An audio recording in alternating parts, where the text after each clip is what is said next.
Life teaches us many lessons. Lessons that you don't find in your textbook. Lessons that your teachers don't teach. If you look back at your life, say 10 or 15 or 20 years ago, then you may remember some things which will make you amused, or maybe you will think that how fool I was at that time.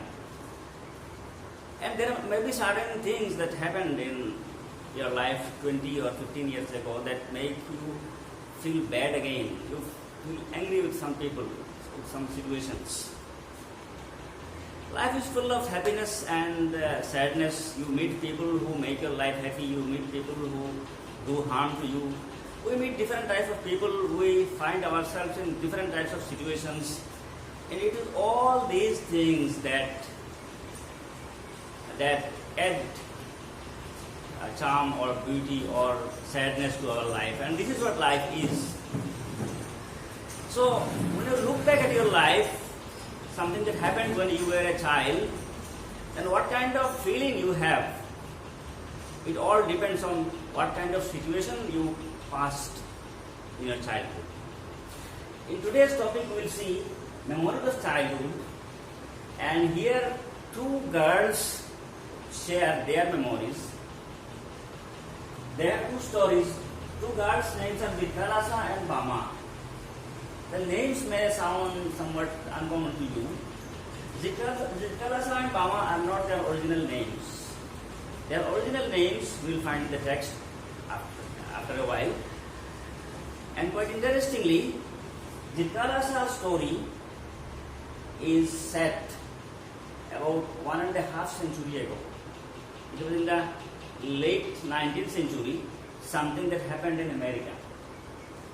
Bama's experience is something, it is contemporary, and it took place in India.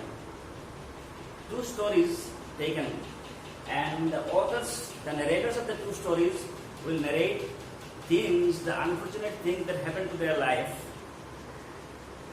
In one story you will find things happened about 150 years ago. And in Bama's story you will find something that is quite contemporary. It is something that belongs to our own time. In Vidyalala's story you will find something happened in America. In Bama's story you will find things that happened in India.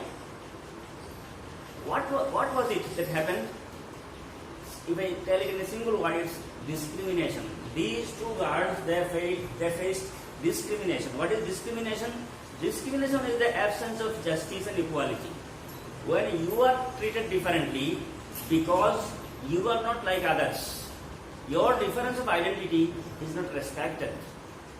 Because you are not like others, you are treated unjustly. That is discrimination. And these two girls were the victims of discrimination. Whether it is in the 19th century or 21st century, whether it is in America or in India, discrimination is there. It's always there. It is something universal. But the difference in the two stories, there is a very sharp difference. What is the difference? That both the stories are sad stories, but in the end you will find in one story, the end is equally sad. And from the beginning till the end, there is only sadness and sadness, nothing else. But in Bama's story, you will find that the story has sadness, but the end is beautiful. The end gives some pleasing message. Let us start the story then. At the beginning, you will find there is an introduction. Memories of childhood. You can have the textbook with you. Before you read, you have to know this background of the story. This unit presents autobiographical episodes from the lives of two women from marginalized communities who look back on their childhood and reflect on their relationship with the mainstream culture. The first account is by an American Indian woman born in the late 19th century. The second is by a contemporary Tamil Dalit writer. Two stories I have told you. One is by Vidyalasa, the other one is by Bama. And Vidyalasa's story is, she was an American Indian woman and she was born in the late 19th century. Now it is the early 21st century. And the other story is about a contemporary Tamil Dalit writer. Mama is a Tamil Dalit writer. What is Zitkalasa's original name? Her full name is Gertrude Simmons Bonin. Gertrude Simmons Bonin. This is the original name of Zitkalasa. Gertrude Simmons Bonin, she was born in 1876, and she was an extraordinarily talented and educated Native American woman who struggled and triumphed in a time when severe prejudice prevailed towards Native American culture and women. As a writer, she adopted the pen name Zitkalasa. Zitkalasa is her pen name. Zitkalasa, pen name, you know, sometimes authors and poets, they use a different name, and they often publish their writings with that name. It is called pen name, or it is called pseudonym. Pseudonym also it is called. For literary purpose, for publication of her writing, they sometimes want to hide their identity. There may be different reasons for it. So having a pen name is very common with many writers.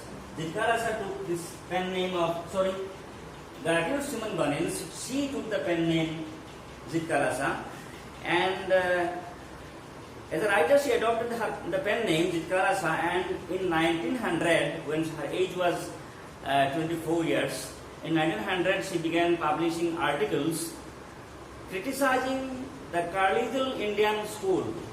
Her works criticized dogma, and her life as a Native American woman was dedicated against the evils of oppression. The word American and Indian are coming very often here. These things should be clear that the original inhabitants of what we now call United States of America, the original inhabitants of America, North America, they were called Indians, because when Columbus was on his voyage to discover India, he reached America, and in that land at that time was considered to be India. It was a false notion in their mind, and people for some years they considered that America to be India. So they thought India is discovered. That's why the original inhabitants of America were called Indians. They are called Americans or American Indians or indigenous Americans. And what happened later on is that when America was discovered, although it was called India, and then people from other countries started settling there, and those people, they started oppressing the Native Americans. The very original people of America, they started facing oppression, discrimination, unjust treatment from the settlers from outside. And Zitkalasa's life will tell, her story will tell us a similar story. And when she was of 24 years age, she started writing, criticizing the dogma. Dogma means some principles or some beliefs that people of a particular community have. Whether it is justified or not, they don't bother about it. That is called dogma.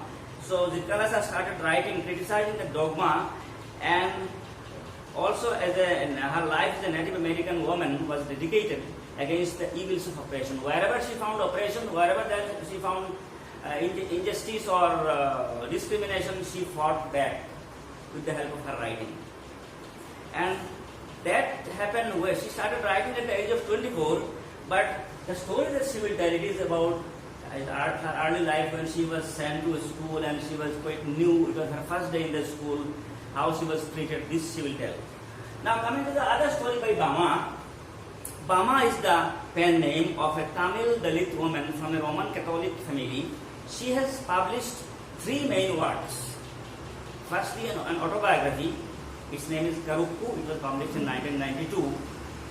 Then she published a novel. Its name is Sangati, published in 1994. And then she published a collection of short stories. Its name is Kisum Bukkaram in 1996. The following excerpt, it means the story that she will tell here, the following excerpt has been taken from Karukku. Karukku means Pamaira leaves. Pamaira, you know, the palm tree, the fruit called palm. Karuku means Palmyra leaves, the leaves of a palm tree. You have seen its edges are serrated, which with their serrated edges on both sides are like double-edged swords. By a felicitous pun, the Tamil word Karukku, containing the word Karu, embryo or seed, also means freshness, newness. So, Bama, her book, that is Karukku, from that book this story is taken. The story to be narrated by Jitkalasa, that story is called The Cutting of My Long Hair.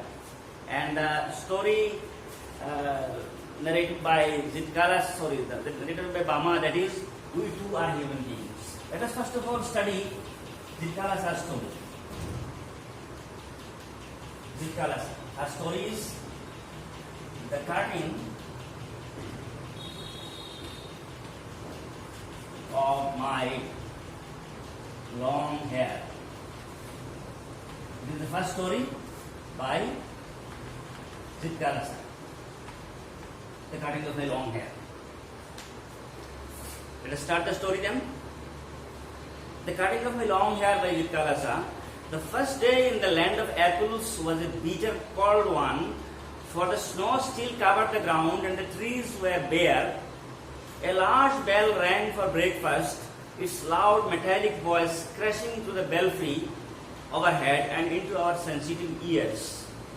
The annoying clatter of shoes on bare floors gave us no peace. The constant clash of harsh noises, with an undercurrent of many voices murmuring an unknown tongue, made a bedlam within which I was securely tied.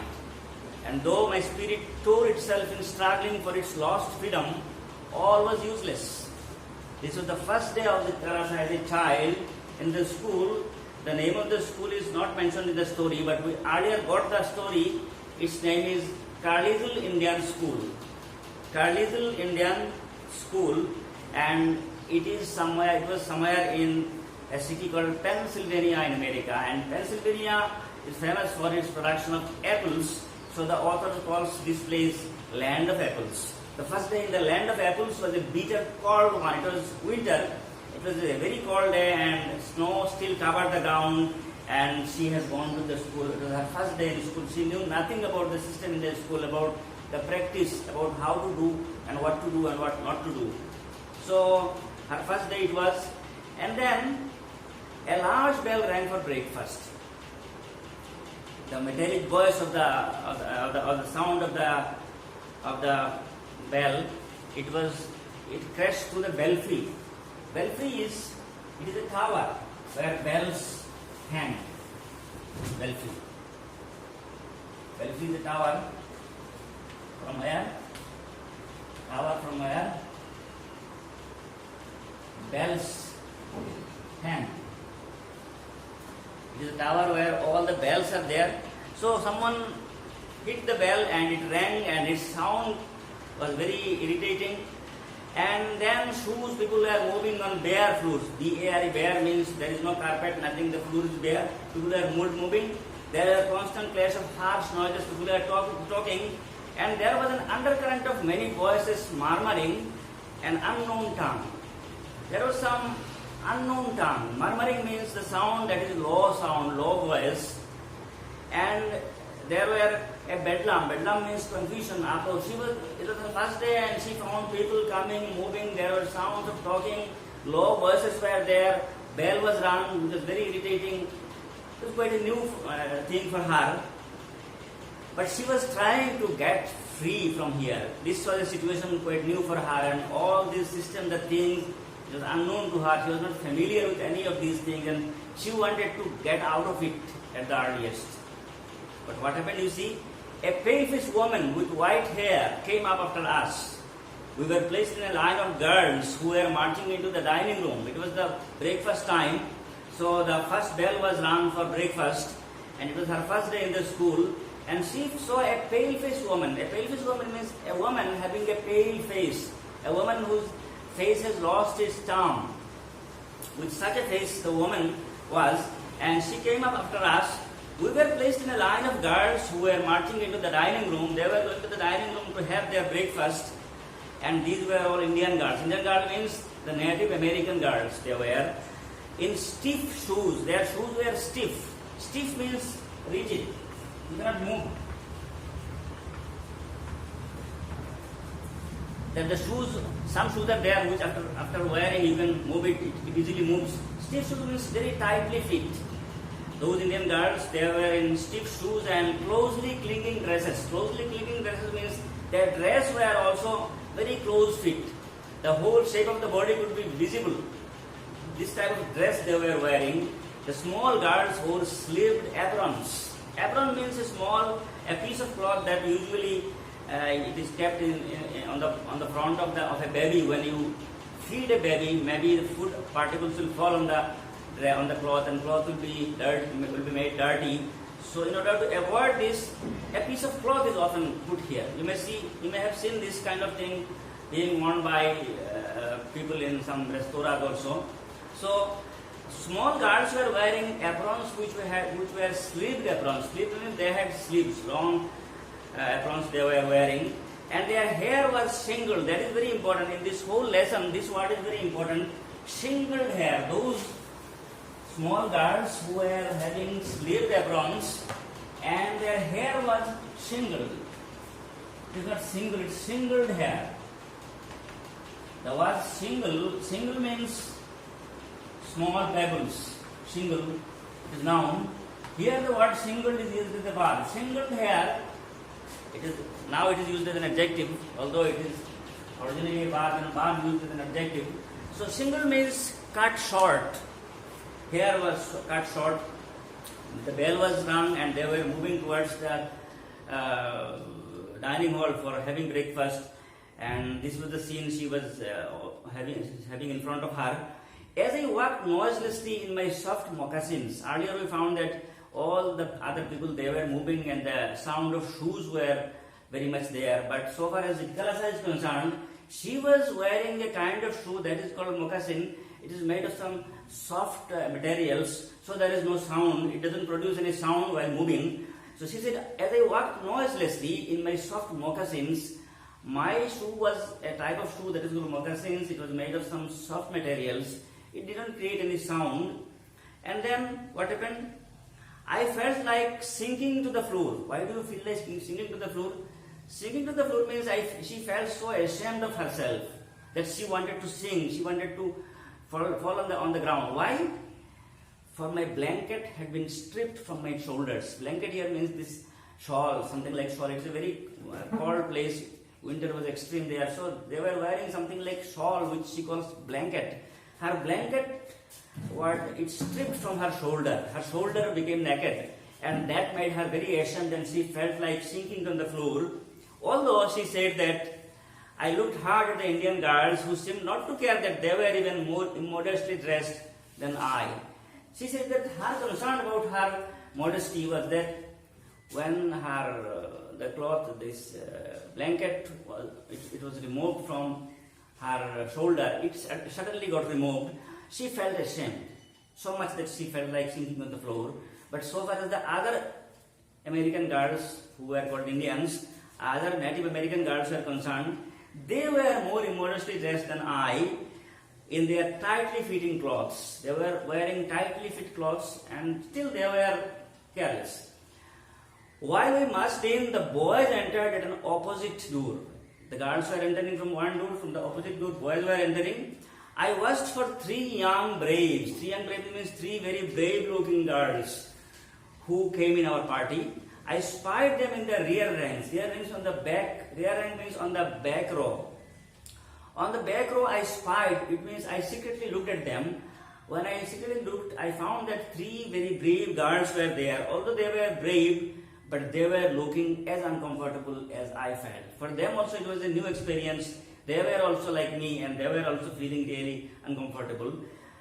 A small bell was tapped and each of the people drew a chair from under the table. So they have gone to the breakfast. Something really very, very sad, very unfortunate will happen now. A small bell was tapped and each of the people drew a chair from under the table. The first bell was rang and each of the students, they drew a chair, they took out a chair from under the table. Supposing that this act meant they were to be seated, I pulled out mine and at once stripped into it from one side. When Chitrakalasa saw that all the girls were taking out chairs from under the table, she also did it. And she supposed this means if you are taking a chair from under the table, it means you are supposed to sit. So she immediately took her seat.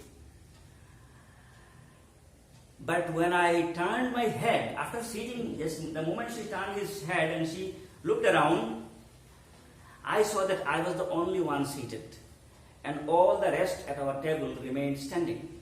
She did not know the rules there. So after sitting, she saw that she was the only one sitting. All other girls were standing. Just as I began to rise, looking shyly around to see how chairs were to be used, a second bell was sounded. The moment she was trying to stand up, at that moment the second bell was tapped. The second bell was rung. All were seated at last. So the rule in that school was that with the ringing of the first bell, you have to take out your chair, remain standing, not to sit. Chitrakalasa, without knowing it, she sat down. The rule is that the second bell you have to sit. And she already actually sat down, then she stood up, and now what is she doing? All were seated at last, and I had to crawl back to my chair again. She had to again take her seat.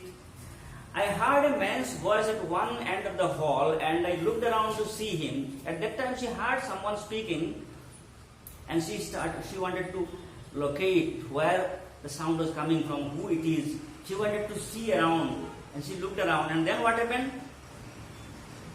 I looked around to see him, but all the others hung their heads over their plate. The moment she started looking around, she found that she was the only one looking around like this. All other girls were just sitting with their heads down. First mistake she made was that with the first bell, chair was to be taken, but she was not supposed to sit, but she sat down. And when she looked around, she found all others were standing. With the ringing of the second bell, she was looking around to locate the sound that was coming, but now she found she was the only one looking in this way, like a fool. All other girls were just sitting very seriously, looking down. As I glanced at the long chain of tables, I caught the eyes of a pale-faced woman upon me. When she found that the girls were sitting in a long line and she was foolishly looking around, at that time she observed that a woman was looking at her. A woman was observing how she was looking around. She said, I caught the eyes of a pale-faced woman upon me. Immediately I dropped my eyes. The moment she was looking foolishly and she saw that someone else was looking at her, she felt really nervous, and immediately what did she do? I dropped my eye. She was looking very foolishly like this, and the moment she found that someone else was looking at her, she felt nervous and she did like this. I dropped my eyes, wondering why I was so keenly watched by this strange woman. At the same time, she was afraid. She was wondering why was this woman look at me. The man ceased his muttering. Earlier the sound of someone was coming and that made Chitrakalasa look around. This man has stopped his muttering. Muttering means to say something in a low voice. This man was actually making a prayer. It was a prayer time before breakfast. All the guards were sitting with their heads down so that they could follow the prayer. Chitrakalasa did not know this, and she was behaving in a foolish way. So this man has stopped his mutterings. He has stopped using those prayers, making prayer, and then a third bell was tapped. See, Chitrakalasa made mistakes in all the earlier two bells. With the first bell, all were standing, she was sitting. With the second bell, all were sitting with their heads down, she was the one looking around, and she was caught. And with the third bell, what happened now? Everyone picked up his knife and fork and began eating. Now it is time to eat. So everyone picked up their knife and fork and they started eating. And what did Chitrakalasa do now? In the earlier two attempts, in earlier two bells, she made mistakes. She had learned lesson from those. What will she do now? She said, now everybody started eating with using their knife and fork. I began crying instead. For by this time, I was afraid to venture anything more. In the two earlier attempts, I made mistakes. I was caught, and she really felt very bad. And now with the third bell, although she saw everyone eating, but she could not have the courage to start eating, because she became so sad. She lost her confidence, and it was a bad thing. It was a sad incident for her. So she must have been very unhappy with herself also. And now instead of eating, she started crying. And then what happens? This we'll see in the next video. Thank you very much.